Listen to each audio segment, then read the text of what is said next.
जय हिंद दोस्तों। वंदे मातरम। बिहार महाराष्ट्र के तर्ज पे बिहार में भी अब जितने भी विपक्ष पार्टी और पक्ष सत्ताधारी समर्थक पार्टी हैं उनको दिक्कत होना शुरू हो गया है, क्योंकि महाराष्ट्र में शिवसेना के 5 सांसद 3 विधायक जो हैं ना फोन उठा रहा है ना उनका फोन लग रहा है। मतलब एक तरह से वो पाला अब बदल चुके हैं, किसी ना किसी होटल में वो शिफ्ट हो चुके हैं। और बीजेपी का जो मिशन चल रहा था अमित शाह वाला कि 272 पूरा करना है, वो कहीं ना कहीं पूरा होते नजर आ रहा है।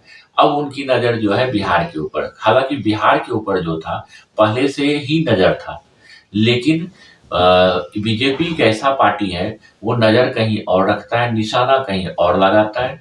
तो अमित शाह का नजर जो है पूरे भारत के हर पार्टी के ऊपर था, चाहे वो सहयोगी हो चाहे वो विपक्ष पार्टी हो। सहयोगी पार्टी में भी उन्होंने तोड़ने की बहुत कोशिश किया। चंद्रबाबू नायडू का सांसद तोड़ने की कोशिश किया, नीतीश कुमार के तोड़ने की साहस किया और चिराग पासवान का तोड़ने का कोशिश किया, लेकिन उसे नहीं मिल पाया इसमें फायदा।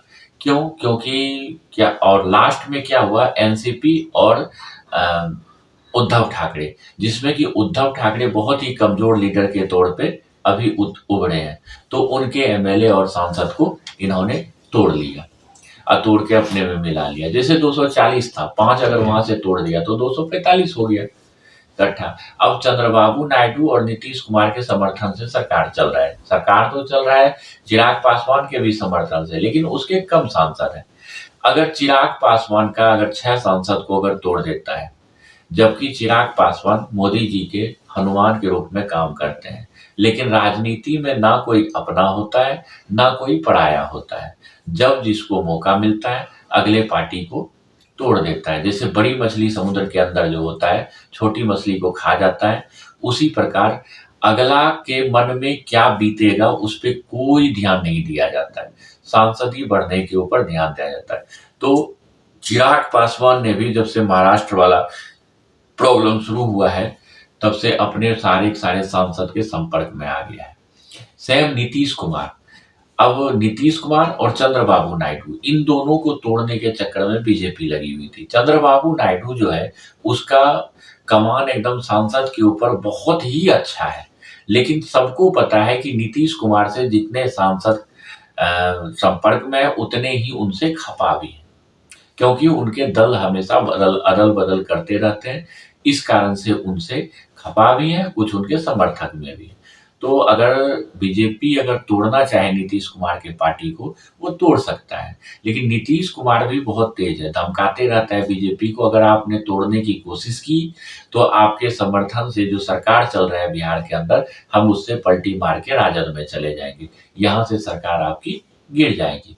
लेकिन अंदर ही अंदर नीतीश खेमे में ये डर जरूर सताने लगा है कि कहीं अगला नंबर हमारा तो नहीं है, शिवसेना एनसीपी के बाद कहीं हमारा नंबर तो नहीं है। ऐसे ही हमारे हाथ से पार्टी जो है फिसलने लगी। नीतीश कुमार के हाथ हाथ से जो है पार्टी धीरे धीरे फिसलना चालू हो गया है, लेकिन वो तुरंत दिखता नहीं है, उसका रिजल्ट कुछ दिन के बाद दिखता है।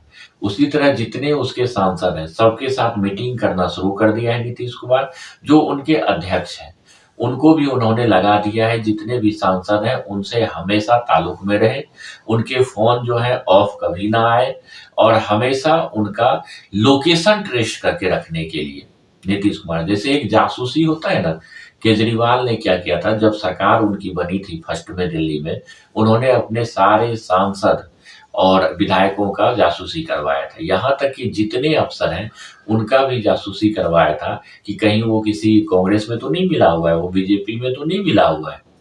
उसी तरह नीतीश कुमार जो है एक तरह से अभी लगा दिए हैं अपने आदमी को कि जितने भी सांसद हैं उनके स्विच मोबाइल फोन जो है ऑफ नहीं होने चाहिए, वो घर से कहाँ कहाँ जाता है उस पर ध्यान रखना चाहिए, किस किस पे से बात करता है उस पर भी एकदम ध्यान रख रखा है नीतीश कुमार ने भी।